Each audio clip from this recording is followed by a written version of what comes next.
की इस वीडियो में रीजनिंग का एक चैप्टर है घड़ी, वो हम आपको पढ़ाने जा रहे हैं। मैं आपको बताऊं, पिछले हमने जो कैलेंडर कराया है, जो भी चैप्टर कराए हैं रीजनिंग के, आपको पसंद आए हैं। आपकी रिक्वायरमेंट आई है कि सर और रीजनिंग की वीडियो डालें। समय के अभाव में हम ज़्यादा वीडियो अपलोड नहीं कर पा रहे हैं, तो ठीक है, आप पढ़ते रहिए, मेहनत करते रहिए। और जो नए स्टूडेंट हैं, नए फॉलोवर हैं, वो जुड़ रहे हैं, तो उनसे मेरा यही आग्रह है या उनकी मर्जी है, मैं तो यही कहूँगा, लाइक कीजिए मेरी वीडियो और सब्सक्राइब कीजिए। बाकी आपकी मर्जी है, आपको अच्छा लगता है आप लाइक कर सकते हैं, अच्छा नहीं लगता तो डिसलाइक भी कर सकते हैं, वो आपका अपना व्यू है।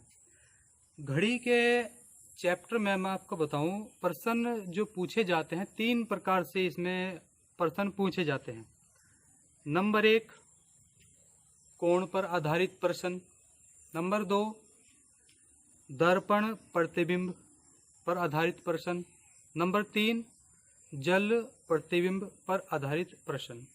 देखिए, ये घड़ी मैंने बनाई है, इसमें हम ये लिख देते हैं कि प्रश्न 3 प्रकार से इसमें पूछे जाते हैं। जल प्रतिबिंब पर आधारित प्रश्न, आधारित। दूसरा है दर्पण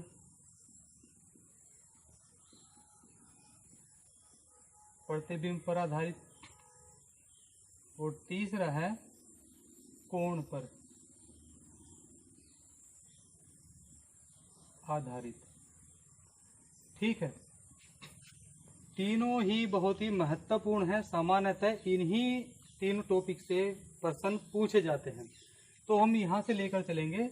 पहले जो है जल प्रतिबिंब पर आधारित प्रश्न किस प्रकार से पूछे जाते हैं। एक बात और मैं बताऊं, सामान्य सी बात है, घड़ी है, ये पूरा जो घड़ी का ये परिधि है, कितने भागों में बटी होती है।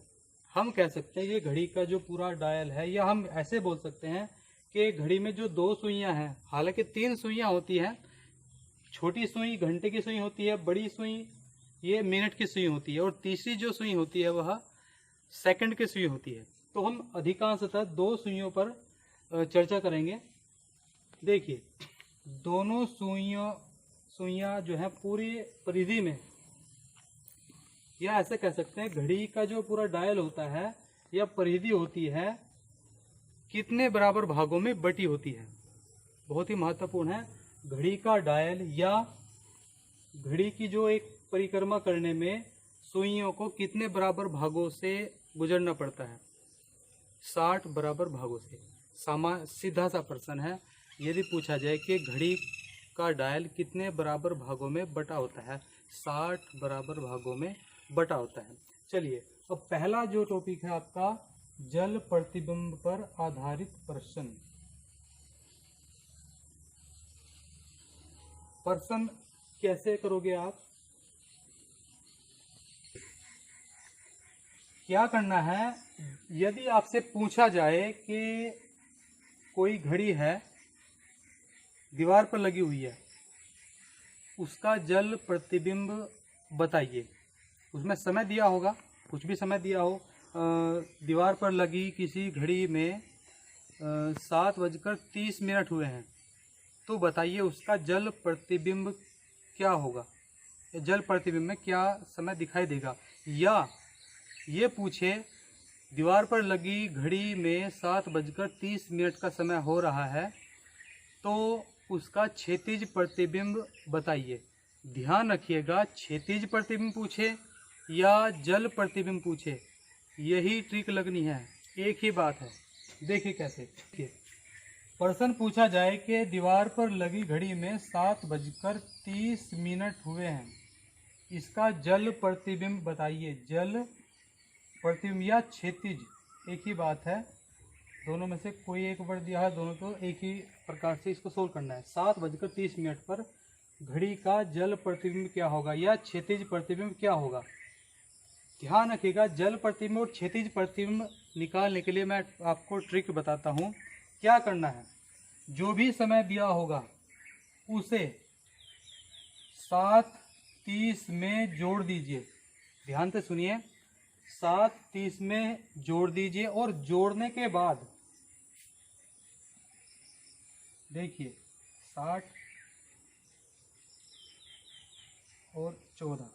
आपको यहाँ ध्यान रखना है, जोड़ने के बाद यहाँ पर यदि 60 या 60 से अधिक आता है तो 120 में से इसको घटाना है, और यहाँ 12 या 12 से अधिक आता है तो 24 में से घटाना है। देखिए कैसे, तो जोड़ने के बाद यहाँ 60 आया है, यहाँ 14 आया है, तो इसको क्या करना है, इसको ये 12 से ज़्यादा है तो इसको 24 में से घटाना है और इसको 120 में से घटाना है। क्या बचता है 60 10। अब देखिए 10 60 और 60 ये हमें पता है ये मिनट होती है, 60 मिनट में 1 घंटा होता है। यहाँ 10:60 कभी नहीं लिखा जाता, तो इस करके क्या करेंगे 60 मिनट को यानी कि 1 घंटा होगा, तो ये 11 बजे। तो जो 7:30 दीवार घड़ी में हुए हैं उसका जो जल प्रतिबिंब होगा वह 11 बजे का समय दिखाएगा। यह आपका उत्तर होगा। आप कंफ्यूज मत होइएगा, मैंने आपको उदाहरण में 7:30 दिया है और 7:30 में जोड़ना है। कोई भी प्रश्न आ जाए तो 7:30 में ही जोड़ना है जो आपको समय दिया जाएगा। एक उदाहरण और देख लीजिए, यदि 2:30 का समय दीवार घड़ी में हुआ है तो इसका क्षैतिज प्रतिबिंब में बताइए क्या समय होगा। वही 7:30 में इसको जोड़ दीजिए, 60 और 9, तो 9:60। क्या करना है, 60 है या 60 से ऊपर तो इसको 120 में से घटाना है, और ये 9 है इसको 12 में से। ये ध्यान रखिएगा, यदि यहाँ पर 12 से कम आता है तो 12 से घटाएंगे, यदि 12 या 12 से अधिक आता है तो 24 में घटाएंगे, जैसे यहाँ घटाया था। ऐसे ही यहाँ पर मिनट अगर 60 या 60 से ऊपर आती है तो 120 में से घटाएंगे, यदि 60 से कम आती है तो 60 में से ही घटाते। क्या बचता है 60 और यहाँ 3, तो 3:60। 60 मिनट का मतलब 1 घंटा होता है, तो 60 मिनट का मतलब 1 घंटा, तो 4 बजे आपका आंसर होगा। ठीक है, एक उदाहरण और देख लीजिए इसी पर। तीसरा उदाहरण है आपका, यदि दीवार घड़ी में 1:15 का समय हुआ हो तो जल प्रतिबिंब बताइए। वही 7:30 में इसको जोड़ते हैं, कितना बजा 8:45। वही बात है, यहाँ 12 से कम अगर अंक आता हो तो 12 से इसको घटाएंगे, यहाँ 60 से कम आता हो तो 60 से इसको घटाएंगे। कितना बचा 15 4, तो 4:15 का समय होगा, जो ये आपका आंसर होगा। बस इस ट्रिक में यही याद रखना है। दूसरी जो ये जल प्रतिबिंब पर आधारित मैंने प्रश्न बताई हैं, प्रत्येक प्रश्न इसी प्रकार से होगा। नेक्स्ट देखिए, दूसरा दर्पण प्रतिबिंब। दर्पण प्रतिबिंब पर आधारित प्रश्न देखिए, दर्पण प्रतिबिंब पर आधारित प्रश्न यदि आपसे पूछा जाए, दीवार पर कोई घड़ी लगी है, उसके सामने दर्पण लगा है, यानी दीवार पर घड़ी लगी है और उसके सामने ही दीवार पर दर्पण लगा हुआ है, तो उस दर्पण में दीवार घड़ी का प्रतिबिंब जो दिखाई देता है उसमें समय आपको दिखाई देगा, और समय वास्तविक समय दिया होगा आपको। तो आपको कैसे करना है, ध्यान रखिएगा, दर्पण प्रतिबिंब कहे या ऊर्ध्वाधर प्रतिबिंब कहे, दोनों एक ही बात है। देखिए, दर्पण प्रतिबिंब कहे या ऊर्ध्वाधर प्रतिबिंब कहे तो एक ही बात है, दोनों बात एक ही है और एक ही टिक लगनी है। क्या करना है, जो दीवार घड़ी लगी हुई है उसमें जो समय दिया होगा उस समय को 11:60 में से घटाना है। देखिए एग्जाम्पल, दीवार घड़ी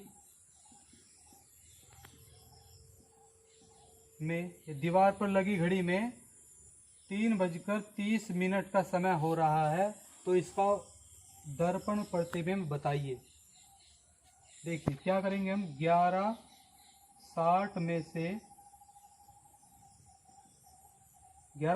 से 3:30 को घटाते हैं, कितना बचता है 30, 11 में से 3 गया 8, तो 8:30 का समय दिखाई देगा हमको। ऊर्ध्वाधर प्रतिबिंब कहे या दर्पण प्रतिबिंब कहे। एक उदाहरण और देख लीजिए, दीवार पर लगी घड़ी में यदि 11:55 का समय हो रहा हो तो बताइए इसके सामने लगे दर्पण में जो प्रतिबिंब दिखाई देता है उसमें क्या समय होगा। वही काम करना है आपको, 11:60 में से इसको घटाना है। 11:55 का समय हुआ है, वास्तविक है, उसका ऊर्ध्वाधर प्रतिबिंब या दर्पण प्रतिबिंब में समय क्या दिखाई देगा, तो क्या करें 11:60 में से घटाएंगे, कितना बचेगा 12, सॉरी ये 05, 11 में से 11 तो 0 बचेगा, तो ये समय होगा, ये आपका उत्तर होगा। आप ध्यान दीजिए, आप कहोगे कि ये क्या, इसका मतलब होता है 12 बजे, इसका मतलब आपको पता ही है 05 का 5 मिनट, यानी कि 12:05, 12:05 का समय हुआ है। ध्यान रखिएगा, यहाँ पर 0 आने का मतलब होता है 12:05। चलिए एक उदाहरण, यदि आपको प्रश्न पूछा जाए कि 8:20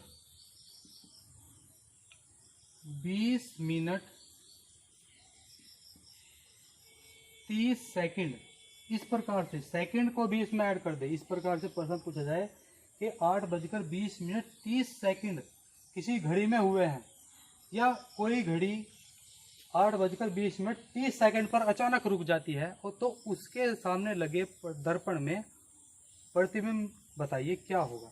तो आपको कैसे करना है, ध्यान रखिएगा, जैसे हम 11:60 से घटाते थे, 2 डिजिट में देते थे, पार्ट में बटे होते था समय, तो 11:60 में से घटाते, 11:60 में से क्यों घटाते हैं मैं आपको बताऊं। पूरी घड़ी में, यानी कि पूरी घड़ी में कितने होते हैं, 12 घंटों में बटी होती है ये, ठीक है। तो 11:60 का मतलब 1 घंटा, यानी कि 12 बजे, तो 12 बजे को हमने 2 भागों में बांट लिया 11:60 में, यानी कि 12 बजे। तो इसी प्रकार यदि सेकंड भी इसमें दे देता है 11:20 तो हमें वही काम करना है, 12 बजे को ही इस 3 भागों में बांट लेना है। कैसे, 11 इस 60 को हम कर देंगे 59 मिनट 60 सेकंड, 1 मिनट को सेकंड में बदलेंगे, और सेकंड में 1 सेकंड में 1 मिनट में 60 सेकंड होते हैं। तो इस प्रकार से हमें ये काम करना है। 11:60 से घटाते थे, लेकिन सेकंड भी दिया है, तो हम क्या करेंगे 11:60 ना कर कर के 11:59, 1 मिनट को हम इधर ले जाएंगे सेकंड, ठीक है। देखिए घटाइए 30,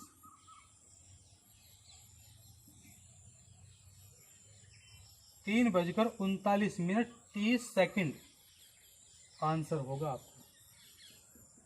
आप ध्यान रखिएगा, कुछ भी पूछा जाए सेकंड में अगर पूछता है तो यहाँ शुरू में 11 तो आना ही आना है, यहाँ पर 60 आएगा, लेकिन अगर सेकंड की बात आती है तो यहाँ 59, 1 मिनट को सेकंड में कन्वर्ट करेंगे, ठीक है। तो इस प्रकार से इसका आंसर होगा 3:39 में 30 सेकंड। एक एग्जामिनर एक तरीके से और पूछ सकता है, यदि एग्जामिनर ने रेलवे टाइम दिया हो। देखिए रेलवे टाइम मैं आपको बताऊं, रेलवे टाइम 24 घंटे के हिसाब से चलता है, 20:40 30 सॉरी 30 नहीं, 24 घंटे, 24 घंटे तक वो दे सकता है। एक उदाहरण इस पे देख लीजिए।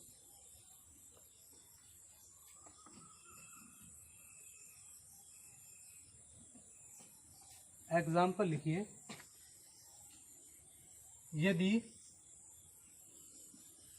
रेलवे की घड़ी में, या कुछ भी ये दे सकता है, यदि घड़ी में, या ऐसे पूछ सकता है रेलवे टाइम के अनुसार या रेलवे घड़ी के अनुसार, रेलवे घड़ी के अनुसार यदि किसी घड़ी में 20:40 हो रहे हों तो उसमें बताइए उसका दर्पण प्रतिबिंब क्या होगा। तो आपको क्या काम करना है, वही काम करना है, रेलवे 24 घंटे के हिसाब से चलती है घड़ी, तो आपको 23:60 में से इसको घटा देना है। यदि 12 के हिसाब से घड़ी दी हो, आपको समय देता है, तो 12 घंटे यानी कि 11:60 में से घटाना है। यदि रेलवे के हिसाब से देता हो 24 घंटे के हिसाब से, तो 23:60 यानी कि 24 घंटों को 23:60 से घटाना है।